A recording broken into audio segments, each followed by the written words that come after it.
Subscribe कीजिए हमारे channel को जिसका नाम है लीड कोचिंग और बेल आइकन वाला बटन दबाना मत भूलिएगा क्योंकि आने वाले समय में हम इसी क्लास आज की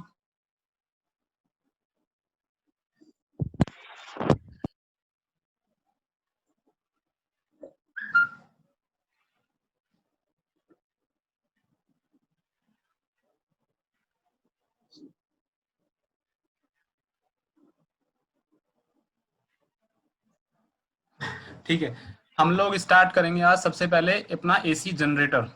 एसी देखेंगे, पहले हम लोग स्टार्ट करेंगे एसी जनरेटर। तो जनरेटर क्या काम करता है? जनरेटर मैकेनिकल एनर्जी को इलेक्ट्रिकल एनर्जी में कन्वर्ट करता है, राइट। हमने लास्ट क्लास में देखा था अपना डीसी जनरेटर कि किस तरीके से एक डीसी सप्लाई करके हम इलेक्ट्रिसिटी प्रोड्यूस करा रहे थे in form of AC. Exactly हमने क्या देखा था कि हम magnetic field, rotating magnetic field की यूज करके, और हमने जो हमारा कंडक्टर रोटर पार्ट था उसको मूव करा रहे थे यूजिंग मैकेनिकल फोर्स। तो वो जो मैकेनिकल फोर्स प्रोड्यूस हो रहा था वो ड्यू टू मैग्नेटिज्म हो रहा था, मैग्नेटिक फ्लक्स की वजह से हो रहा था। तो हमने एक एक्सटर्नल फोर्स भी उसमें लगाया हुआ था। हमने देखा था कि एक नॉर्थ और साउथ मैग्नेट हमने लगाई हुई है, तो उसकी वजह से एक टॉर्क प्रोड्यूस हो रहा है। उसके बाद जब हमने मैकेनिकली उसको मूव करा रहे हैं तो वो प्रोड्यूस हो रहा है। तो दो थे हमारे, राइट। तो आज हम बात करेंगे सबसे पहले एसी जनरेटर पे। तो एसी जनरेटर मींस हम लोग एसी सप्लाई जो है वो प्रोड्यूस कराने वाले हैं, और डीसी जनरेटर हम लोग डीसी सप्लाई प्रोड्यूस करा रहे थे। तो एसी जनरेटर और डीसी जनरेटर, अब आप जनरेटर में रोटर पार्ट को मूव कैसे कराएंगे, ये क्वेश्चन भी हो सकता है। चलिए मैं आपको सबसे पहले एक पीछे का याद दिलाता हूँ थोड़ा सा। एक वीडियो देखिए। हाँ जी, कपल्स क्रिएट करके क्या कह रहे हो? कपल्स क्रिएट करके बुक करा सकते हैं। दोबारा बोलिए, क्या कह रहे हो? सर कपल्स क्रिएट होता है ना सर एसी जनरेटर में, तभी तो वो रोटेटर मूव करता है। हाँ जी, बिल्कुल। अपने पोजीशन से वो हट जाता है, फिर मतलब करंट ऑटोमेटिक फ्लो करता है हटने के बाद भी, तो इनर्शिया ऑफ मोशन के कारण। Due to mechanical force generated by magnetic field motor और जनरेटर, जो इलेक्ट्रोमैग्नेटिक इंडक्शन कहता है ना, इलेक्ट्रोमैग्नेटिक इंडक्शन ही प्रिंसिपल है दोनों का, चाहे मोटर हो चाहे जनरेटर हो, राइट। तो इलेक्ट्रोमैग्नेटिक इंडक्शन पे ही काम करते हैं, और इलेक्ट्रोमैग्नेटिक इंडक्शन आपको पता ही है क्या कहता है। तो ये देखिए आप एक बार। सर डीसी की तरह सर एसी को स्टोर क्यों नहीं कर सकते सर? डीसी की तरह एसी को स्टोर क्यों नहीं कर सकते? क्योंकि जो स्टोर होता है ना भाई, स्टोर होता है स्टैटिक चार्ज, राइट। अब स्टैटिक चार्ज जो है वो तो एसी में होता ही नहीं। एसी तो कंटिन्यूअसली वेरी करती है, पोलैरिटी चेंज होती है सर, है ना, कंटिन्यूअसली वेरी करती रहती है। तो वेरी करने वाली चीज को हम स्टोर नहीं कर सकते। हम स्टोर करने का मतलब क्या है? एक जगह रख देना। रखने का मतलब क्या है? उसको स्टैटिक पोजीशन में रख देना। तो स्टैटिक तो एसी है ही नहीं, तो स्टोर कैसे करेंगे? Okay sir.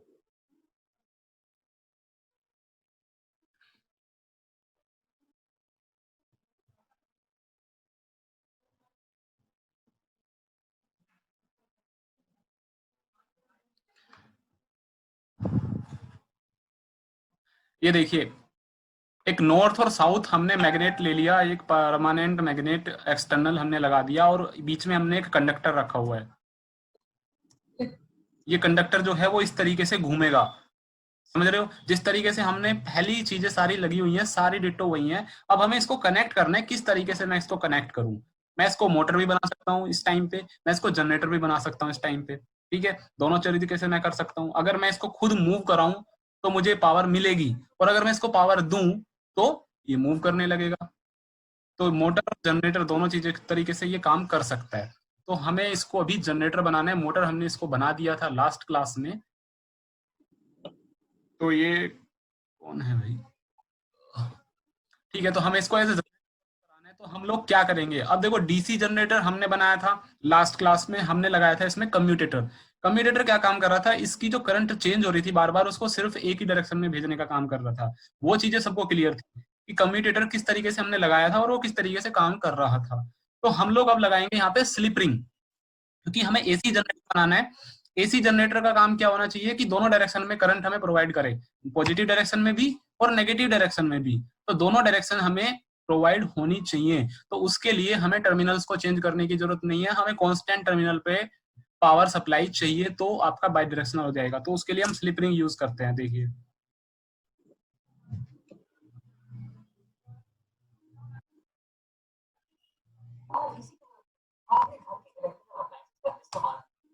ये देखिए, ये हमने यहाँ पे स्लिप रिंग लगा दी है दो, एक पिंक और एक ब्लू। ये दो स्लिप रिंग्स हमने लगा दी हैं। दोनों का काम क्या है इस टाइम पे, देखिए एक टर्मिनल पिंक स्लिप रिंग से कनेक्टेड है, तो दूसरा टर्मिनल आपका ब्लू स्लिप रिंग से कनेक्टेड है।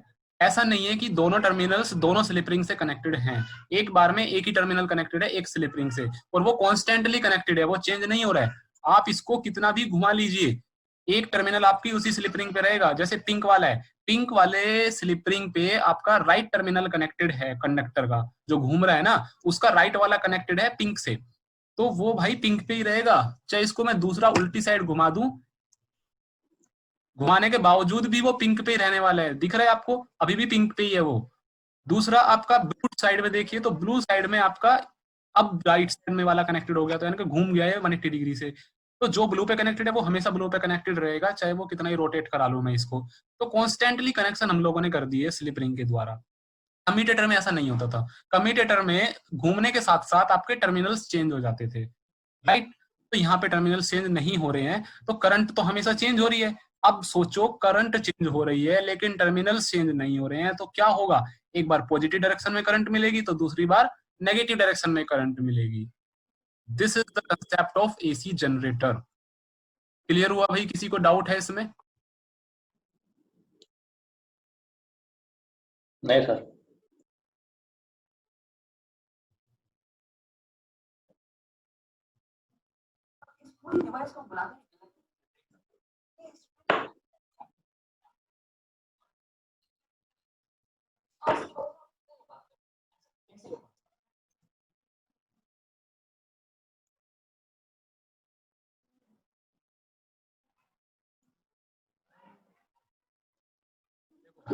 ये था कम्यूटेटर आपका, जो हमने डीसी जनरेटर में पढ़ा था। आपको याद आ गया होगा लास्ट क्लास में हमने जब डीसी जनरेटर पढ़ा था, तो डीसी के केस में हम कम्यूटेटर यूज कर रहे थे। अब आप यहाँ पे देखो, एक पिंक है और ब्लू है, एक टर्मिनल पिंक से कनेक्टेड है, एक टर्मिनल ब्लू से कनेक्टेड है। लेकिन जब आप इसको तो घूमने के बाद क्या होगा, घूमने के बाद ये दूसरा कम्यूटेटर दूसरी साइड में आ जाएगा।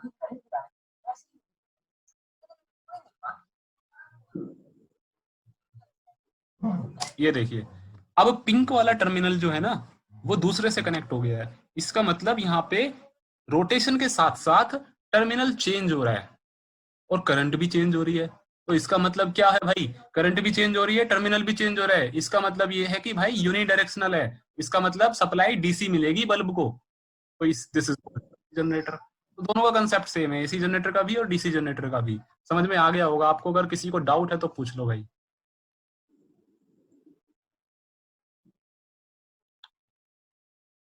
ये कौशल शर्मा, क्या दिक्कत हो रही है भाई तुम्हें? कौशल शर्मा बोल के बताओ।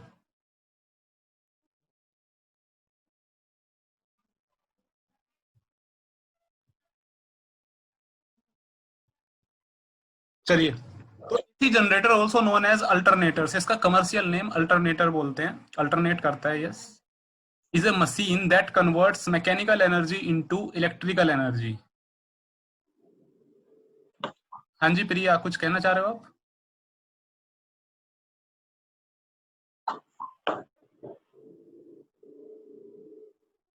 ओके, एसी जनरेटर जो है वो क्या काम कर रहा है, मैकेनिकल एनर्जी को इलेक्ट्रिकल एनर्जी में कन्वर्ट कर रहा है।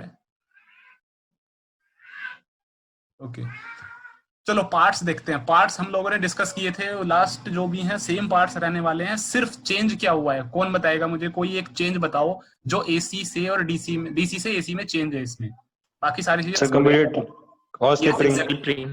यस, कम्यूटेटर नहीं है यहाँ पे, हमारी स्लिप रिंग है। ठीक है, जो आपको दिख रही है ना ये चीज, this is your slip ring.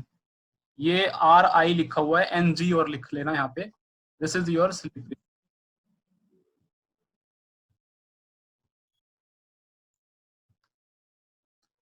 ये हमने एक्सटर्नल दिया हुआ है। अब यहाँ पे देखो मैंने मैग्नेट जो बनाई हुई है ना, ये मैग्नेट किसकी वजह से बनी हुई है, ये एक्सटर्नल एक्साइटेशन की वजह से बनी हुई है। Field excitation, exciter field rheostat, stator field stationery.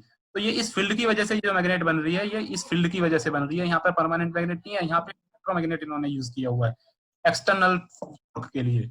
और जो हमारा रोटर पार्ट है उसको तो हम मैकेनिकली देंगे ही, एज अ मैकेनिकली आप किसी भी तरीके से दे सकते हो, एज ए स्टेम इंजन बना करके, या फिर केमिकल किसी भी तरीके से आप प्रोड्यूस करा सकते हो इसके लिए टॉर्क। वो आपका काम है टॉर्क प्रोड्यूस कराना, क्योंकि हमें तो टॉर्क चाहिए और हम टॉर्क से यहाँ पे इलेक्ट्रिसिटी जनरेट कर रहे हैं। एसी भी कर सकते हैं और डीसी भी कर सकते हैं, depending upon the application, right. तो ये स्लिप रिंग हमने लगा दी। स्लिप रिंग जिस तरीके से कनेक्टेड थी सेम तरीके से यहाँ पे भी कनेक्टेड है। दोनों टर्मिनल्स में अलग अलग स्लिप रिंग कनेक्टेड है, तो दोनों का जो चेंज है वो आपका बाई डायरेक्शनल मिलेगा, इसलिए हम इसको एसी जनरेटर बोलेंगे।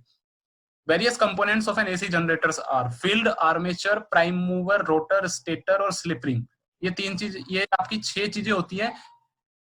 डीसी के केस में भी सेम 6 चीजें होती हैं, उसमें छठी चीज स्लिप रिंग नहीं होती, कम्यूटेटर होती है। एग्जैक्टली तो कम्यूटेटर होता है स्लिप रिंग के बजाय, और कोई चेंज नहीं होता, सारे के सारे सेम होते हैं। तो ये हमने इन सबकी प्रॉपर्टीज लिखी हुई हैं, इसको मैं यहाँ पर डिस्कस नहीं करूंगा क्योंकि इसमें ऐसा कुछ खास नहीं है। इसमें सिर्फ इतना लिखा हुआ है कि किस तरीके किसका क्या काम होता है, तो हमने ऑलरेडी डिस्कस किया हुआ है, ठीक है। मैग्नेट को कौन सी पावर दे रहे हैं सर? हाँ जी, मैग्नेट को सर कौन सी पावर दे रहे हैं? मैग्नेट को पावर नहीं दे रहे। मैग्नेट को हम क्यों पावर देंगे भाई? मैग्नेट तो बना वो आपने कहा पावर दे रहे हैं। मैग्नेट बनाने के लिए जो पावर दे रहे हैं वो फील्ड एक्साइटेशन, सर वो क्या चीज दे रहे हैं सर उसमें? फील्ड एक्साइटेशन में हम देखो एसी देंगे ना, ऑब्वियसली बात, एसी देंगे। सर एसी देना पड़ रहा है तो सर मतलब क्या रहेगा एसी पैदा करने का? फिर क्या चीज? सर एसी देना भी पड़ रहा है और सर एसी पैदा कर रहा है, तो सर फायदा क्या हुआ मतलब उसका? देखो ये जो है ना एसी, कोई ये एक टेम्परेरी सप्लाई है जो आप स्टार्टिंग में देते हो, केवल स्टार्ट करने के लिए। उसको जनरेटर को स्टार्ट करने के लिए दिया जाता है, इसलिए इसको स्टार्टिंग टॉर्क बोलते हैं। केवल स्टार्ट बंद हो जाता है। हटा सकते हो इसको। अब आप सोचो आपके जो गांव में या वैसे नॉर्मल जनरेटर्स होते हैं उसमें हत्ती मारनी पड़ती है, सर हत्ती मारनी पड़ती है, तो उसमें स्टार्टिंग टॉर्क नहीं दिया जाता। उसमें यहाँ पे ये परमानेंट जो इलेक्ट्रोमैग्नेट बनाई जा रही है वो नहीं होती, उसमें सिर्फ हत्ती मार के स्टार्टिंग टॉर्क दिया जाता है। बाकी वो केमिकल जो उसमें डीजल वगैरह डलता है वो अपने आप उसको टॉर्क प्रोड्यूस करा लेता है उसके बाद में, लेकिन एकदम से वो प्रोड्यूस नहीं करा पाता है, हमें स्टार्टिंग टॉर्क उसको देना पड़ता है, ठीक। तो सिर्फ स्टार्टिंग टॉर्क के लिए हम लोग ये दे रहे हैं। अभी हम देखेंगे आगे चल के, क्योंकि सेल्फ स्टार्ट का कंसेप्ट कैसे आया वो हम लोग अभी देखेंगे। सेल्फ स्टार्ट कैसे हो सकता है, इसको स्टार्टिंग टॉर्क देना ना पड़े, ये खुद ही स्टार्ट हो जाए, तो कैसे हम लोग इसको कर सकते हैं वो भी देखेंगे। ये सारी चीजें पढ़ लेंगे, इसमें से पीडीएफ में से सेम चीजें लिखी हुई हैं।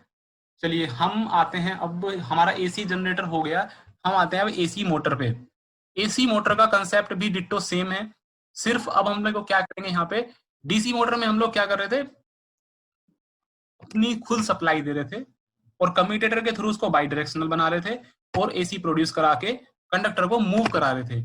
ये सिंपल सा फंडा था मोटर का। एसी मोटर में हम लोग क्या करते हैं, कम्यूटेटर यूज नहीं करते, स्लिप रिंग यूज करते हैं, ठीक है। सेम फंडा है, यहाँ पे हमें मोटर्स को घुमाना है तो हम अपनी एक्सटर्नल सप्लाई के थ्रू मोटर को घुमाएंगे। हम अब एसी देंगे, एसी देंगे तो बाई डायरेक्शनल देंगे, बाई डायरेक्शनल देंगे तो कम्यूटेटर लगाने की जरूरत नहीं है, स्लिप रिंग के थ्रू आपकी प्रोवाइड हो जाएगी। तो सिंपल सा आपका फंडा सेम एसी मोटर का भी यहाँ पे रहेगा, ठीक है। अब एसी मोटर जो होती है वो आपकी दो तरीके की होती है, एक सिंक्रोनस मोटर होती है और एक एसिंक्रोनस मोटर होती है। एसिंक्रोनस मोटर को इंडक्शन मोटर के नाम से भी जानते हैं, बेसिकली इंडक्शन मोटर के नाम से ही जानते हैं, एसिंक्रोनस के नाम से बहुत कम जानते हैं, ठीक है। तो दोनों का फर्क क्या होता है सिंक्रोनस मोटर में और एसिंक्रोनस मोटर में, वो देखेंगे हम लोग। सिंक्रोनस मोटर में जो है आपका मैग्नेटिक फील्ड जो रोटेट कर रहा है और आपकी जो मोटर का रोटर पार्ट रोटेट कर रहा है, दोनों की स्पीड सेम होती है। यानी कि ये देखिए आप,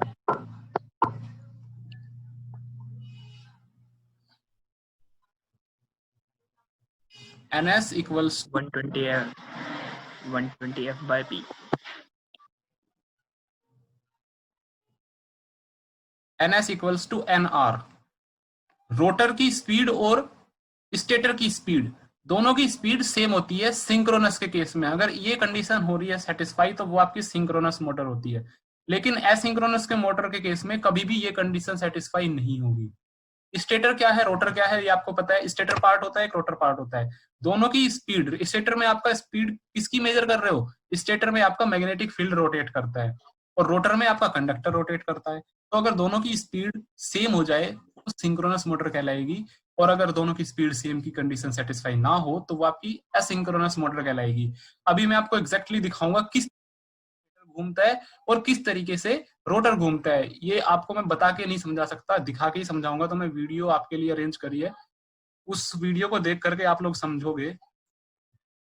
आपकी सिंक्रोनस मोटर तो हम लोग जान ही नहीं है किस तरीके से काम करती है। अभी तक हमने जो डीसी मोटर देखी थी सेम तरीके से आपकी सिंक्रोनस मोटर काम करती है, उसपे कोई भी चेंजेस नहीं है। तो मैं सीधा चलता हूँ एसिंक्रोनस मोटर यानी इंडक्शन मोटर पे।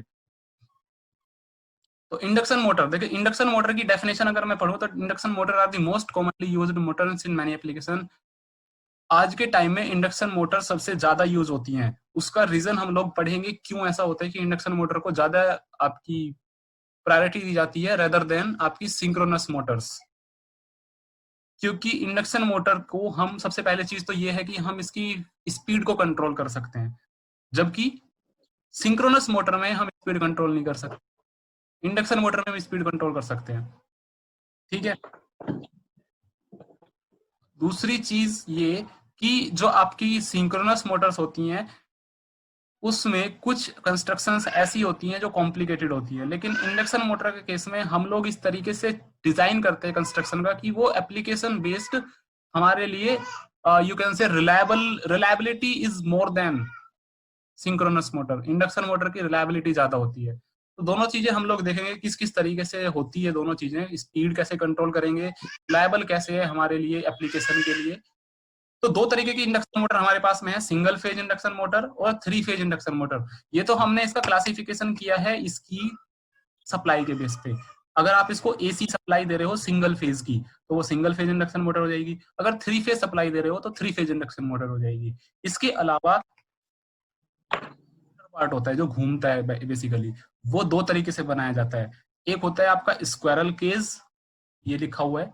एक होता है स्क्वायरल केज और दूसरा होता है स्लिप रिंग मोटर या वाउंड टाइप भी बोलते हैं। ये मैं किसकी बात कर रहा हूँ? रोटर की बात कर रहा हूँ। रोटर को हम लोग किस तरीके से डिजाइन करेंगे उसके हिसाब से भी मोटर डिजाइन होती है। अगर स्क्वायरल केज रोटर बनाया है तो वो स्क्वायरल केज इंडक्शन मोटर हो जाएगी। अगर वाउंड टाइप रोटर बनाया है तो वो वाउंड टाइप इंडक्शन मोटर हो जाएगी। दोनों तरीके की कंस्ट्रक्शन में दिखाऊंगा आपको भी। तो चलिए हम सबसे पहले हम देखते हैं इंडक्शन मोटर किस तरीके से काम करती है एक्चुअली, वो देखते हैं। सर सिंगल और 3 फेज के अलावा 2 फेज सर क्यों नहीं होती है?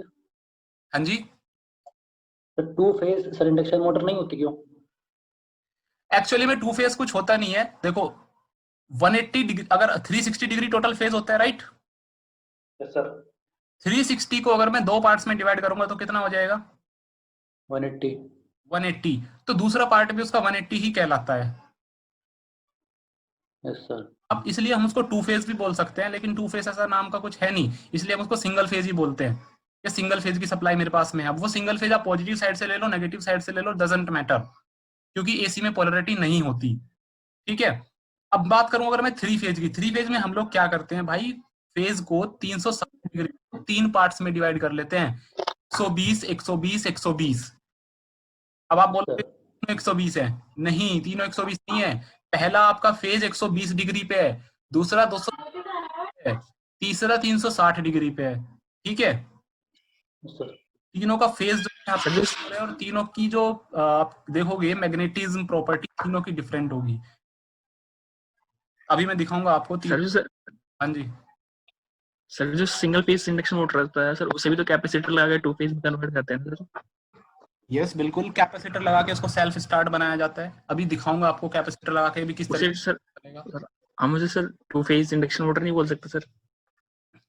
2 फेज इंडक्शन नहीं बोलते उसको, उसके उसमें केवल एक ही फेज है। यूज एक बार में आप एक ही फेज करोगे, लेकिन इंडक्शन मोटर जो 3 फेज वाली है उस टाइम पे आप तीनों फेज यूज करोगे। आपको अभी दिखाता हूँ मैं एक वीडियो, देखिए आप ये वाली सिंगल फेज वाली वीडियो में आवाज नहीं आ रही थी ना आपको? नहीं सर। नो। ठीक है,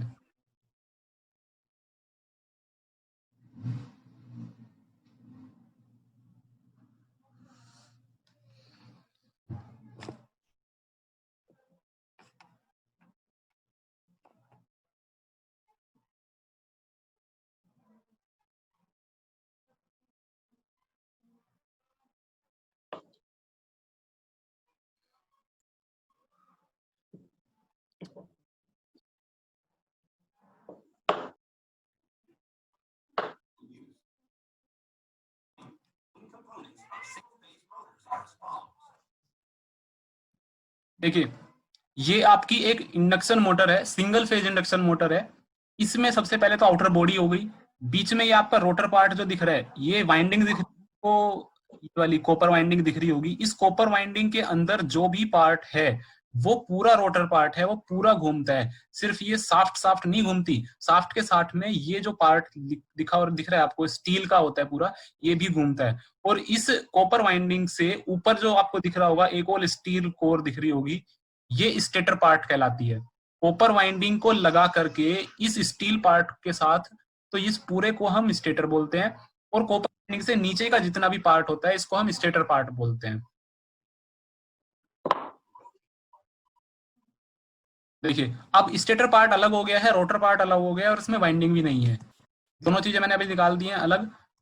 और हाँ, एक चीज और मैं बता रहा हूं तुम्हें अभी, इसको ध्यान से सुनना। ये जो आपका रोटर अलग निकल चुका है ना, ये जो रोटर है, ये रोटर पार्ट स्क्वायरल केज है। मैंने बताया था आपको, रोटर के बेस पे डिफाइन करते हैं, वो स्क्वायरल केज होगा या फेज वाउंड होगा। तो हमेशा जब भी इस तरीके की कंडक्टर लगे होंगे, दिख रहे हैं आपको ये अलग अलग कंडक्टर लगे हुए हैं और बाद में एक सर्किल से जुड़े हुए हैं दोनों साइड पे, यहाँ भी एक सर्किल से जुड़ा हुआ है, यहाँ भी एक सर्किल से जुड़ा हुआ है। एक्चुअली इनको एंड रिंग बोलते हैं। कि बहुत सारे कंडक्टर को हमने इस तरीके से कर दिया, इंक्लाइंड वे में किया हुआ है इनको, और इनको लास्ट में एंड रिंग से कनेक्ट किया हुआ है, यहाँ पे भी और यहाँ पे भी। तो इस तरीके की जो कंस्ट्रक्शन होती है उसको मैं बोलता हूँ स्क्वायरल केज, पिंजरा, स्क्वायरल केज बोलते हैं इसको। तो ये स्क्वायरल केज इंडक्शन मोटर आपके सामने है। अब हमने यहाँ पे इस पे वाइंडिंग लगा दी है, ये स्टेटर के केस में। यहाँ पे आपकी सिर्फ सिंगल फेज वाइंडिंग होगी, मींस एक ही टर्मिनल से आपकी वाइंडिंग होगी, आपके दो ही वायर्स होंगे। लेकिन ये आपको दिखाएगा दो वाइंडिंग करके, एक मेन वाइंडिंग इसने करी है, एक ऑक्सिलरी वाइंडिंग करी है। ऑक्सिलरी वाइंडिंग हमेशा नहीं होती है। ऑक्सिलरी वाइंडिंग हम यूज करते हैं इसको स्टार्ट करने के लिए। जैसे मैंने बोला था कि हम परमानेंट मैग्नेट भी यूज कर सकते हैं, तो परमानेंट मैग्नेट तो हम यहाँ पे लगाएंगे नहीं, क्योंकि वो तो टेम्परेरी हो जाएगी, कुछ समय तक मैग्नेट काम करेगी, फिर उसकी मैग्नेटिक प्रॉपर्टी खत्म हो जाएगी, तो हमें फिर उसको चेंज करना पड़ेगा। तो हम यहाँ पे उसके लिए ऑक्सिलरी वाइंडिंग का यूज करते हैं। टेम्पररी वाइंडिंग भी इसको बोल सकते हो। मेन वाइंडिंग आपकी अलग है, ऑक्सिलरी वाइंडिंग अलग है। तो ऑक्सिलरी वाइंडिंग हम यूज करते हैं स्टार्टिंग टॉर्क देने के लिए। और ऑक्सिलरी वाइंडिंग हमेशा परपेंडिकुलर होगी मेन वाइंडिंग से। ऐसा क्यों होता है मैं आपको बताऊंगा बाद में, ठीक है। ये हमेशा ध्यान रखना कि ऑक्सिलरी वाइंडिंग मेन वाइंडिंग हमेशा परपेंडिकुलर होती है। जब मैं 3 फेज इंडक्शन मोटर पढ़ूंगा तब मैं आपको बताऊंगा कि ऐसा क्यों होता है, कि हम परपेंडिकुलर क्यों रखते हैं इसको।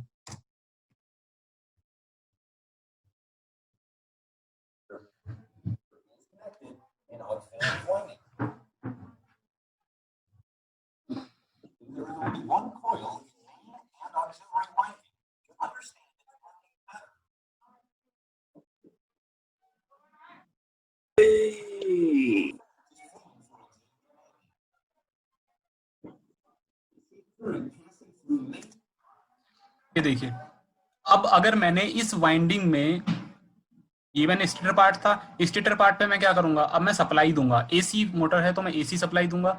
एसी सप्लाई मैंने दी तो इस वाइंडिंग में से करंट फ्लो करना स्टार्ट कर देगा, बाई डायरेक्शनल। पॉजिटिव साइकिल के लिए पॉजिटिव एक डायरेक्शन में करेगा, नेगेटिव साइकिल के लिए दूसरी डायरेक्शन में करेगा।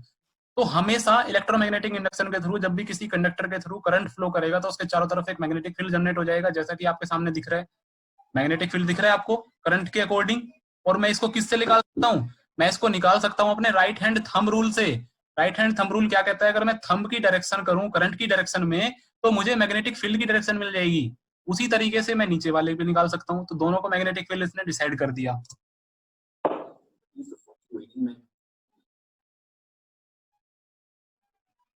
जैसे जैसे एसी सप्लाई चालू है तो करंट की डायरेक्शन चेंज होना भी चालू है।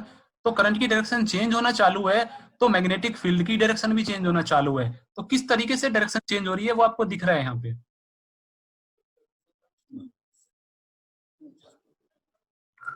अब सिर्फ एक बात यहाँ पे आपको नोट करनी है कि एक बार नॉर्थ उधर जा रहा है, एक बार नॉर्थ इधर आ रहा है, एक बार साउथ उधर जा रहा है, एक बार साउथ इधर जा रहा है, क्योंकि मैग्नेटिक फील्ड की डायरेक्शन चेंज हो रही है। अब सिंगल फेज की वजह से आपका जो फोर्स है वो कितनी डायरेक्शन में प्रोड्यूस होता है, कोई मुझे बताए। क्या था? सिंगल फेज की वजह से जो फोर्स प्रोड्यूस होता है वो कितने डायरेक्शन में फोर्स प्रोड्यूस होता है?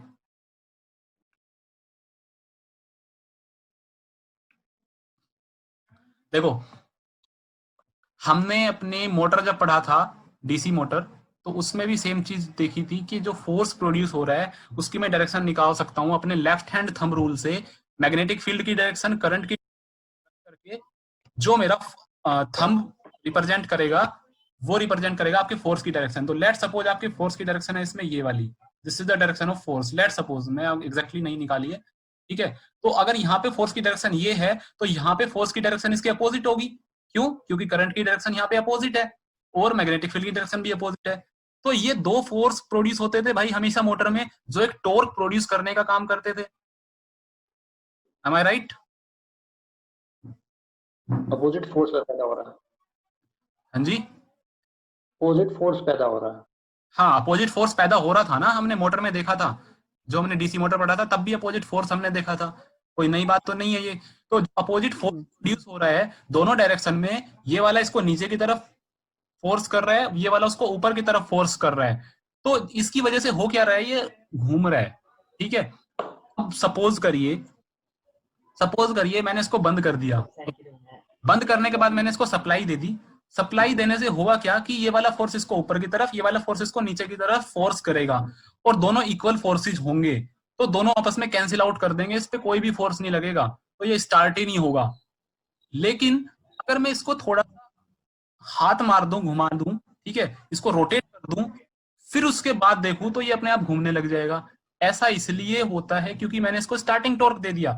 स्टार्टिंग टॉर्क देने से इसको हुआ क्या कि जो आपकी रोटर की स्पीड है वो जो आपके मैग्नेटिक फील्ड की स्पीड है उसके साथ रिलेट करने लगी। अब जब वो घूमने लगी तो मैग्नेटिक फील्ड में फ्लक्स को कट करने लगी।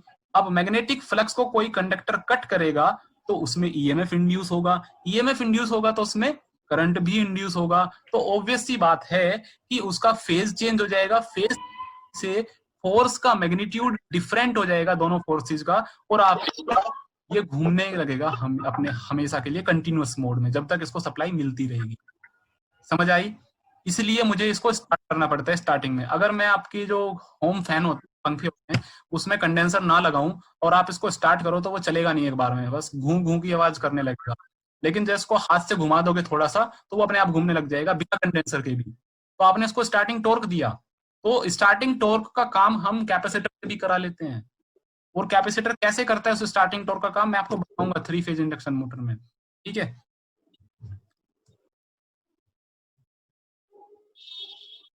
सर वाइंडिंग हमेशा स्टेटर पे होती है और कभी रोटर पे भी होती है किसी किसी में। वाइंडिंग रोटर पे भी होती है, वाइंडिंग स्टेटर पे भी होती है, लेकिन हमारे इस सिंगल फेज इंडक्शन मोटर में केवल एक ही वाइंडिंग है जो कि स्टेटर पे है, ठीक है।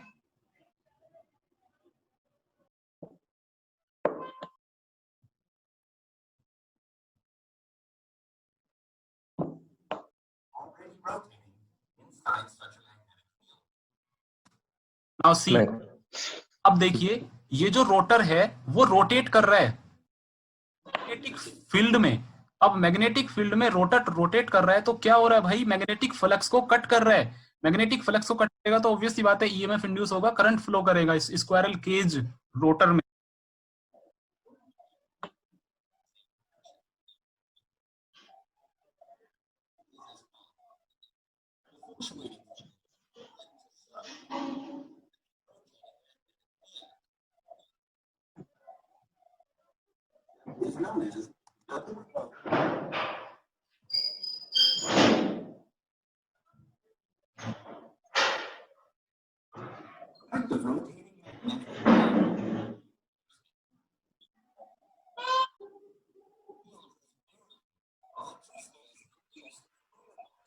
ये देखिए इसमें आपकी जो स्क्वायरल केज इंडक्टर है राइट साइड में, इसमें करंट प्रोड्यूस होने लग गया मैग्नेटिक फील्ड की वजह से, जैसा मैंने आपको बताया।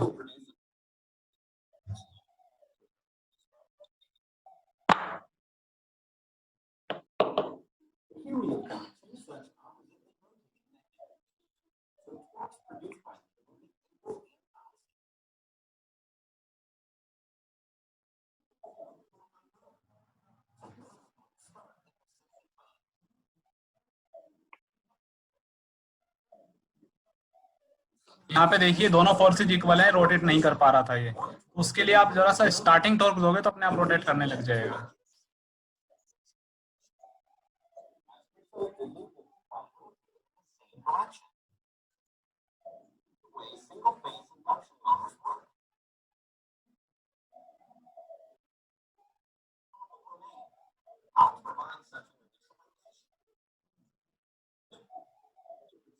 अभी आपका टाइम पूरा होने वाला है, तो दोबारा ज्वाइन करेंगे हम लोग। सिंगल फेज इंडक्शन मोटर हमने देख लिया है, अब हम देखेंगे 3 फेज दोबारा ज्वाइन करने के बाद।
हाँ जी, चलिए।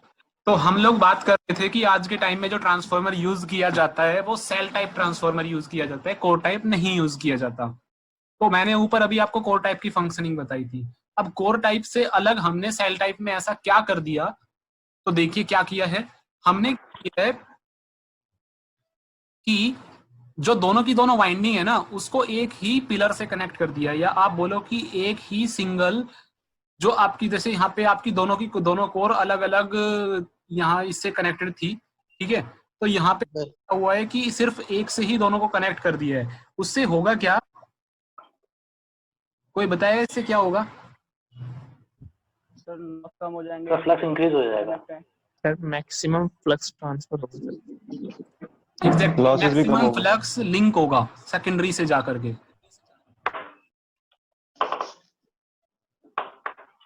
आपकी जो कोर टाइप वाइंडिंग थी उसमें जाने के लिए जो आपका रास्ता चूज हुआ है फ्लक्स के लिए, वो लंबा है देन दी सेल टाइप।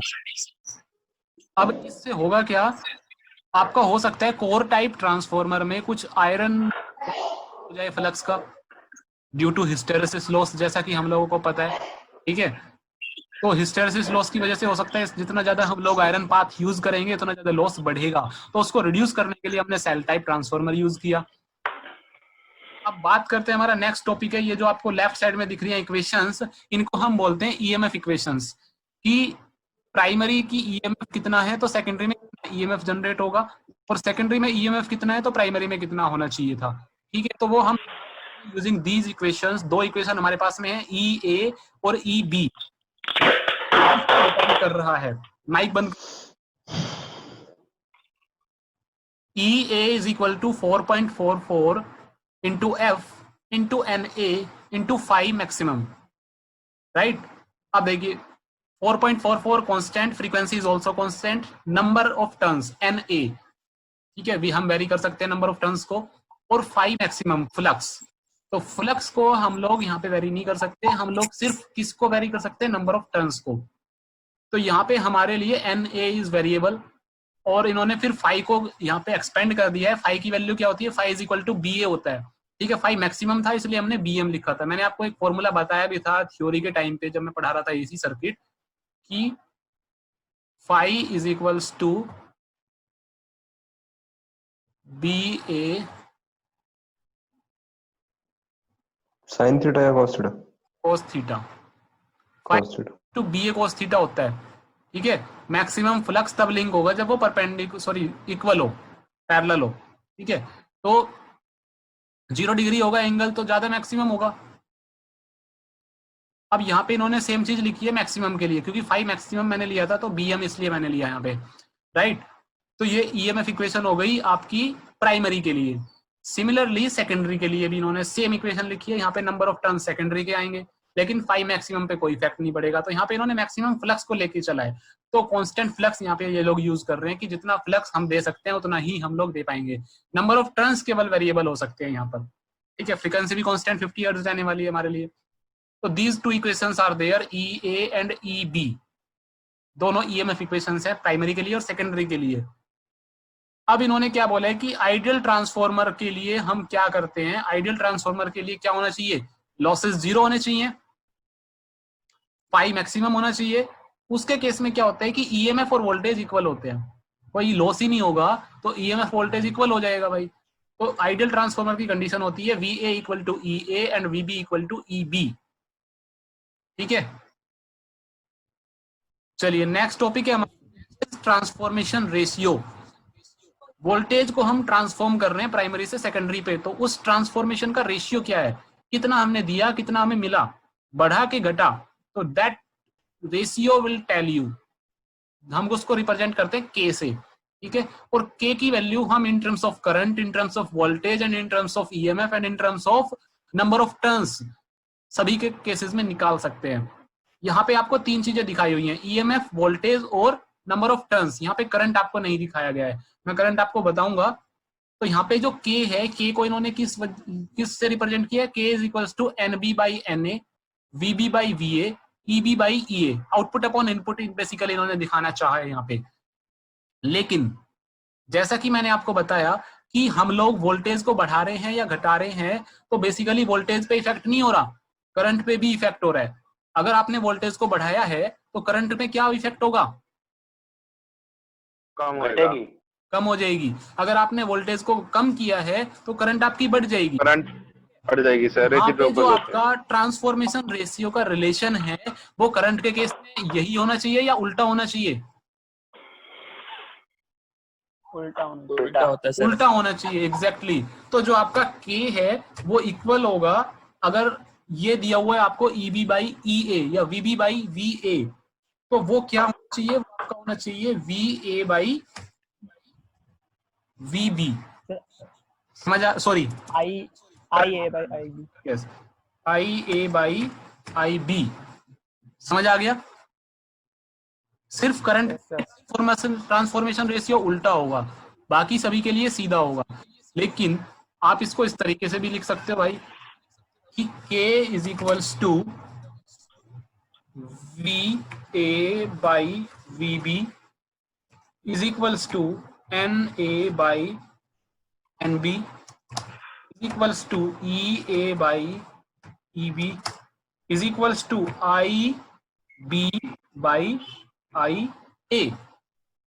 लिख सकते हैं कि नहीं, अभी उल्टा है। yes sir, yes sir, yes मैंने सर। पूरा उल्टा कर दिया। तो करंट ट्रांसफॉर्मेशन रेशियो किसी भी फॉर्म में आपको मिले तो घबराने की जरूरत नहीं है, दोनों फॉर्म में हम यूज कर सकते हैं, ठीक है।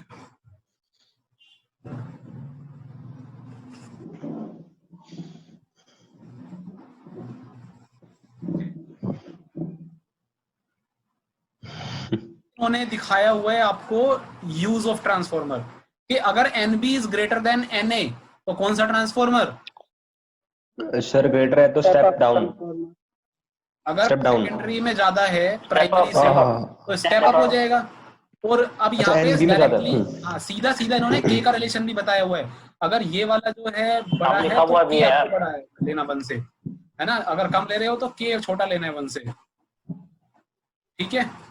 इन्होंने गलत किया हुआ है, NB is less than NA होगा, ठीक है भाई।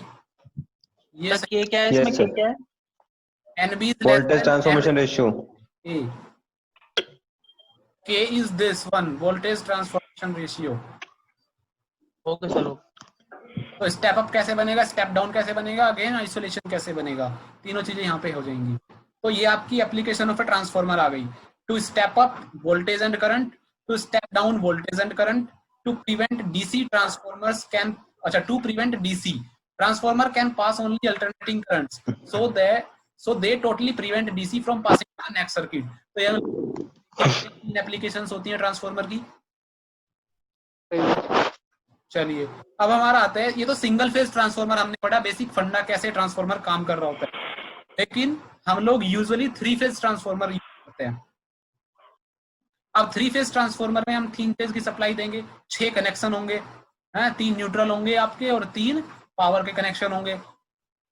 तो ये 3 फेज ट्रांसफार्मर कनेक्शन किस तरीके से हो सकता है? 2 तरीके से हो सकता है, जिस तरीके से हमने पहले भी पढ़े हुए हैं, स्टार कनेक्शन और डेल्टा कनेक्शन। ठीक है, अब आप सोचो यहाँ पे थोड़ा सा कॉम्प्लेक्स क्या बन जाता है। कॉम्प्लेक्स ये चीज हो जाती है कि ये जो 6 चीजें है ना, ये 6 चीजें आप इनपुट में भी दे रहे हो और 6 चीजें आउटपुट भी ले रहे हो। समझ आया?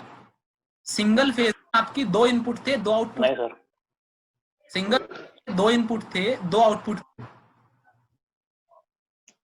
3 फेज में आपके 6 इनपुट होंगे, 6 आउटपुट होंगे।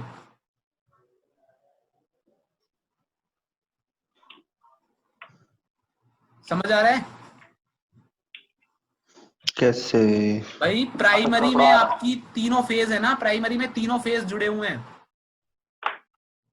आपने प्राइमरी में 3 कोयल बनाई है, 3 कोयल, और सेम सेकेंडरी में भी 3 कोयल बनाई है। ठीक है। उन 3 कोयल को आप डेल्टा कनेक्शन में बना सकते हो या स्टार कनेक्शन में बना सकते हो। 2 कनेक्शंस आपके पास हैं। ठीक है। ठीक है, तो अब प्राइमरी और सेकेंडरी हो सकता है दोनों आपने डेल्टा में बना दी हो सकता है डेल्टा में बना दी हो, एक स्टार में बना दी हो, और हो सकता है एक दूसरी डेल्टा में बना दी हो या दोनों स्टार में बना दी हो। तो बेसिकली आपको इन 4 को पढ़ना है। आगे की जो 2 हैं इनको आपको पढ़ने की जरूरत नहीं है। इंटरकनेक्टेड स्टार को आपको पढ़ने की जरूरत नहीं है, आप सिर्फ पढ़िए स्टार। ठीक है, तो ये 4 फॉर्मेशन आपके पास बन सकती हैं, delta delta, delta star, star delta और star star. Clear? Okay sir, okay sir. अब देखिए, जो आपको यूजुअली बनी हुई मिलती है, जैसे ये तो आपको दिख रहा है, हाँ भाई ये स्टार में है, लेकिन इसमें आप घबरा जाओ कि ये भी स्टार है क्या? हाँ, ये भी तो स्टार ही है ना, कनेक्ट तो एक ही तरीके से हो रखा है, नीचे शॉर्ट हो रखी है ना। हाँ जी, शॉर्ट हो रखी है। सिमिलरली डेल्टा कनेक्शन जो मिलेगा आपको वो इस तरीके का बना मिलेगा। तो ये जो है ना, ये जो आपकी लेफ्ट साइड में दिखाए हुए फिगर्स, ये आपको मिलती हैं यूजुअली, लेकिन इनको एक्चुअल में समझा कैसे जाएगा, वो इस तरीके से समझा जाएगा, राइट साइड की तरीके से, स्टार और डेल्टा साइड की तरीके से। ठीक है, डेल्टा कनेक्शन में आपका न्यूट्रल नहीं होता। डेल्टा कनेक्शन में आपकी जो वाइंडिंग्स होती हैं, जो कोइल्स होती हैं, वो आपस में कनेक्टेड रहती हैं। ये वाली कोइल है, दूसरी कोइल से कनेक्टेड है, और यहाँ पे दूसरी कोइल से कनेक्टेड है। ये वाली कोइल भी आपस में कनेक्टेड है, ये वाली कोइल भी आपस में दोनों कोइल से कनेक्टेड है। फिर तीनों टर्मिनल से एक एक बाहर निकाला हुआ है, 3 टर्मिनल निकल गए। जैसे हमने अपना रोटर में किया, आपकी फेज वाउंड रोटर में, उसी तरीके से ये डेल्टा कनेक्शन है। लेकिन स्टार कनेक्शन में न्यूट्रल भी होता है। तीनों का कोइल का एक टर्मिनल न्यूट्रल से कनेक्टेड होगा और एक अगर बाहर निकला हुआ होगा। ठीक है, तो हो गया, ये डेल्टा कनेक्शन हो गया। ट्रायंगल होगा सर डेल्टा में? यस, ट्रायंगल होगा डेल्टा में। ठीक है। और जो आपका स्टार कनेक्शन है, इसको हम वाई कनेक्शन भी बोलते हैं, वाई, क्योंकि अगर उल्टा देखोगे तो ये उल्टा वाई दिख रहा है ना, इसको वाई कनेक्शन बोलते हैं। और इसको बोलते हैं मैश कनेक्शन। मैश क्या है? मैश और लूप पढ़े थे ना। Yes sir. क्लोज है, क्लोज को हम मैश बोलते थे, तो ये मैश कनेक्शन भी बोलते हैं इसको। इसको वाई कनेक्शन बोलते हैं, इसको मैश कनेक्शन बोलते हैं।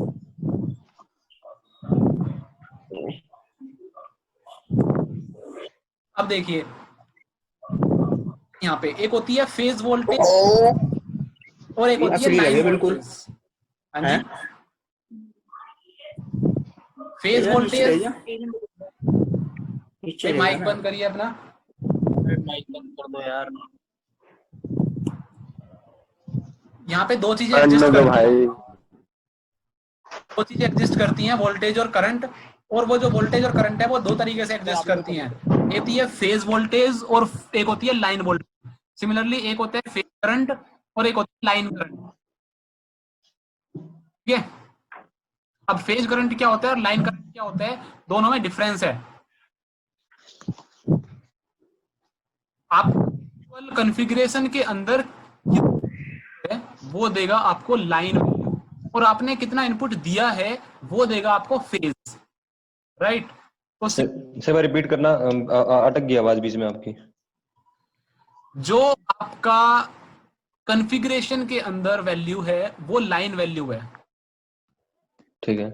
और जो आपने बेसिकली इनपुट दिया है वो फेज वैल्यू है। तो इन दोनों को रिप्रेजेंट, क्योंकि कॉन्फ़िगरेशन यहाँ पे अलग तरीके से हो रही है, तीनों कोइल आपस में मर्ज हो रही है, कोई स्टार कनेक्शन में मर्ज हो रही है तो कोई डेल्टा कनेक्शन में मर्ज हो रही है। तो ऑब्वियस सी बात है तीनों का कुछ नेट रिजल्टेंट अब तीनों के पास में होगा। अब जो हमने दिया था वो तो ऑब्वियसली नहीं होगा, तो जो हमने दिया था उसको हम फेज बोलते हैं और जो हमारे पास में है उसको हम लाइन बोलते हैं, ठीक है। तो अब डिफरेंस क्या होता है ये देखिए। स्टार कनेक्शन अगर आपने करा है तो स्टार कनेक्शन में फेज करंट और लाइन करंट सेम होती है भाई, फेज करंट और लाइन करंट सेम होती है, करंट पे कोई इफेक्ट नहीं पड़ता। देखिए स्टार कनेक्शन को, ये आपका, हाँ जी सर मतलब जो ये लाइन जो फेज करंट है ये हम जो इनपुट दिया है वो है, और जो लाइन करंट है जो आउटपुट दिया है वो है। नहीं आउटपुट नहीं आ रहा है अभी यहाँ पे, जो आपने फेज इनपुट दिया है ना वो तो फेज हो गया, जो आपने इनपुट दिया है वो तो फेज हो गया, लेकिन जो आपने ये कॉन्फ़िगरेशन जैसे स्टार कॉन्फ़िगरेशन बनाई है, डेल्टा कॉन्फ़िगरेशन बनाई है, तो इन कॉन्फ़िगरेशन के अंदर कैसे करंट फ्लो करेगा आप उसको सोचिए।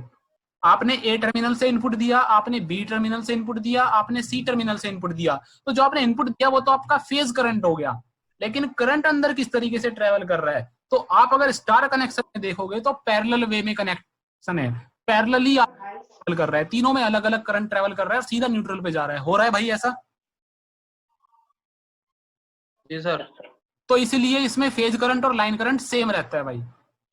लेकिन सेम चीज अगर आप देखो डेल्टा कनेक्शन में, तो आप देखो ए में आपने इनपुट दिया, बी में आपने इनपुट दिया, सी में आपने इनपुट दिया, तो जो आपने ये तीन इनपुट दिए, करंट अगर इनमें कराओगे तो कैसे करेगा, तो ए का करंट गया कहाँ जाएगा भाई, इधर भी जाएगा इधर भी जाएगा, बी का इधर भी जाएगा, आपस में करंट टकराएंगे कि नहीं टकराएंगे? जी सर।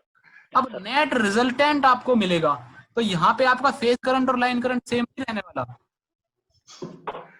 समझ में आ रही है?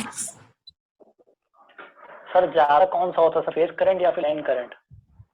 ज्यादा आपका फेज करंट होगा ऑब्वियसली, क्योंकि वो इनपुट है। यस।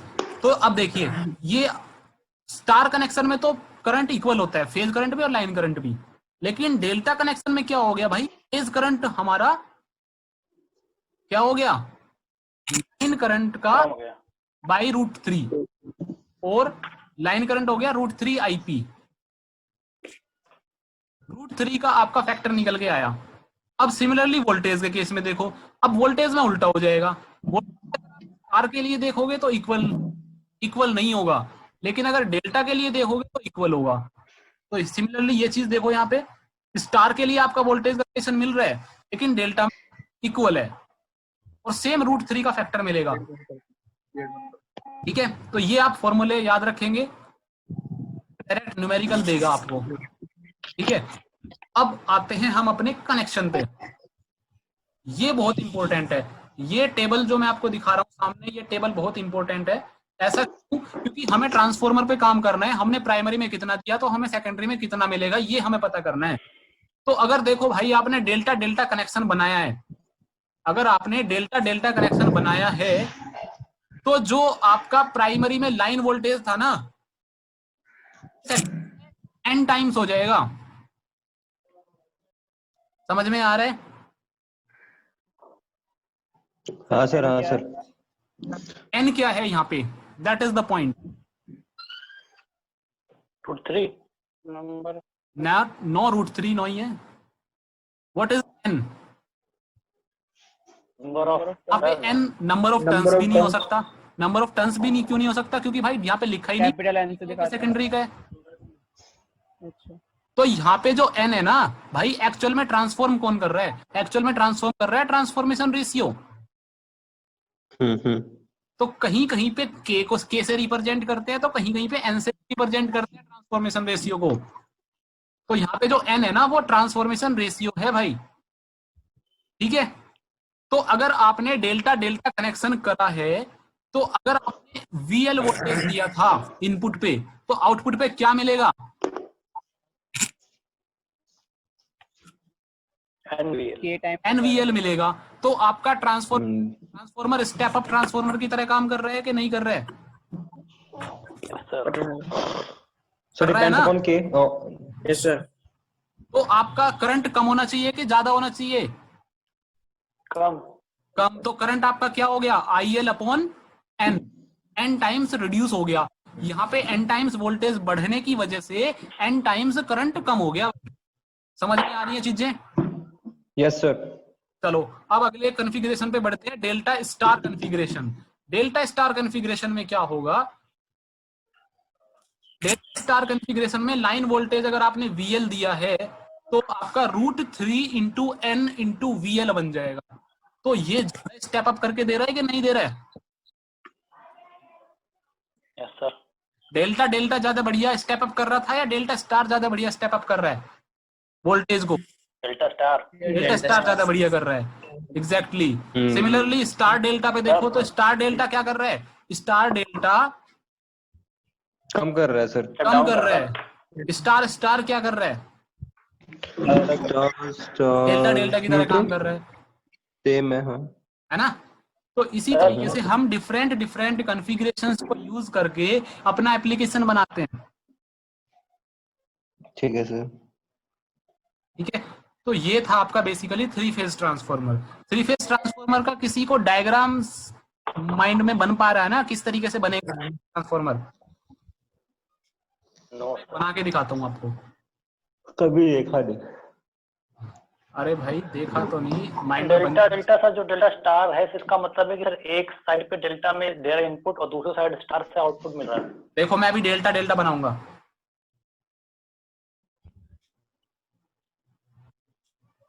ये बन गया डेल्टा। हाँ जी। मैंने दे दिया इसको 3 phase input, input number A, input number B और इनपुट नंबर C। 3 इनपुट दिए। अब इनको आगे लेके चले, इनको आगे लेके चले। आगे लेके चलने क्यों है हमें?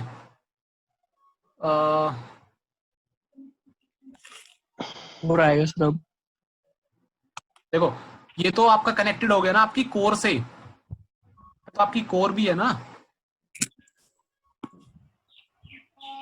3D कोर है यहाँ पे। इमेजिन कर पा रहे हो 3D कोर कैसे होगी?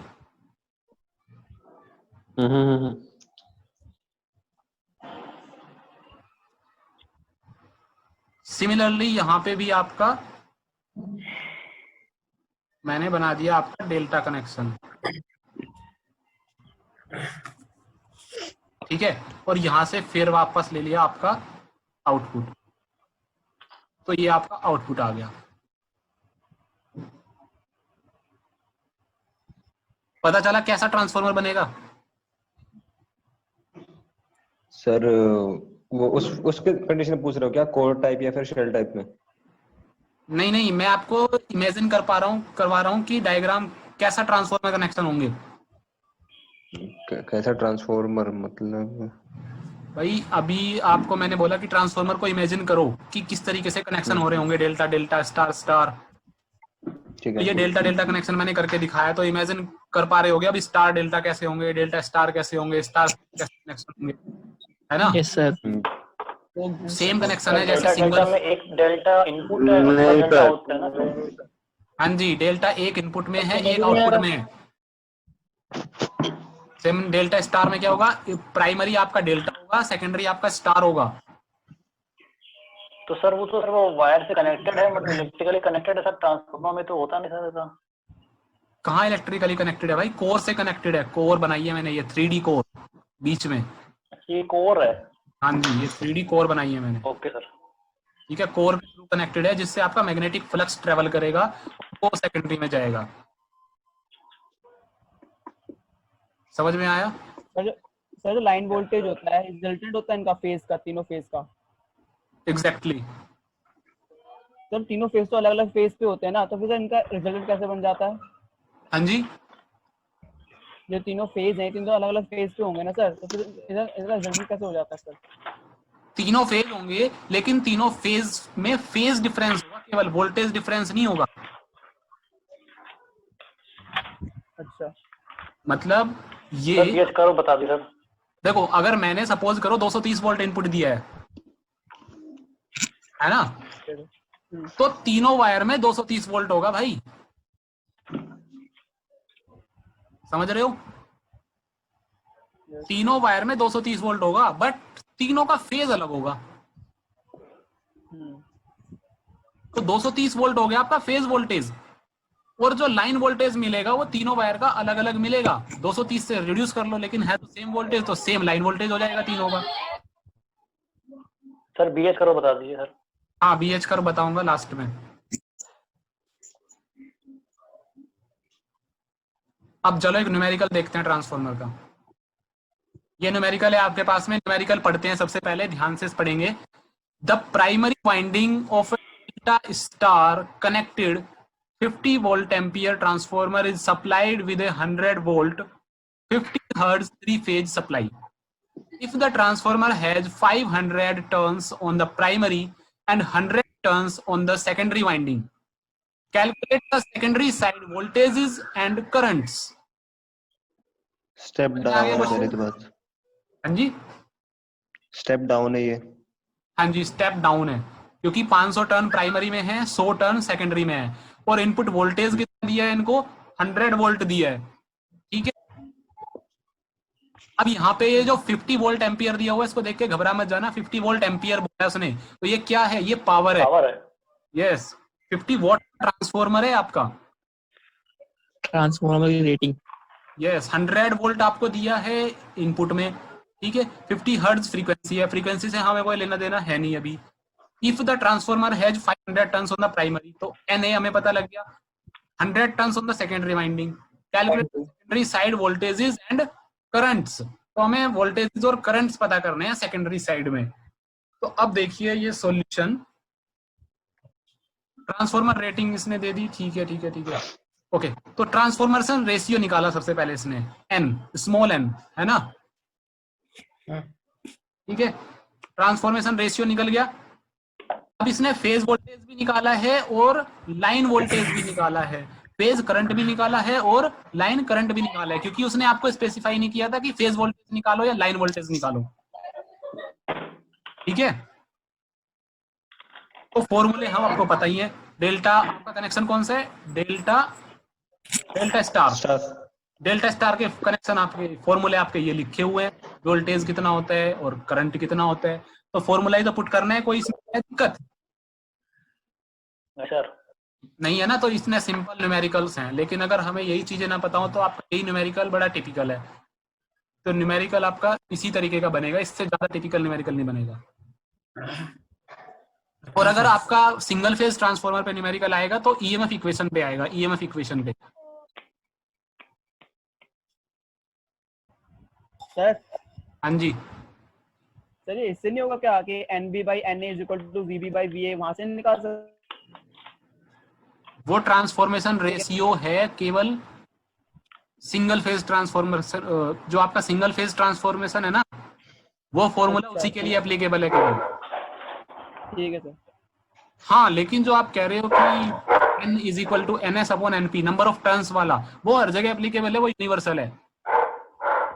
जैसे इन्होंने यहाँ पे निकाला ना ट्रांसफॉर्मेशन रेशियो, N = NS/NP,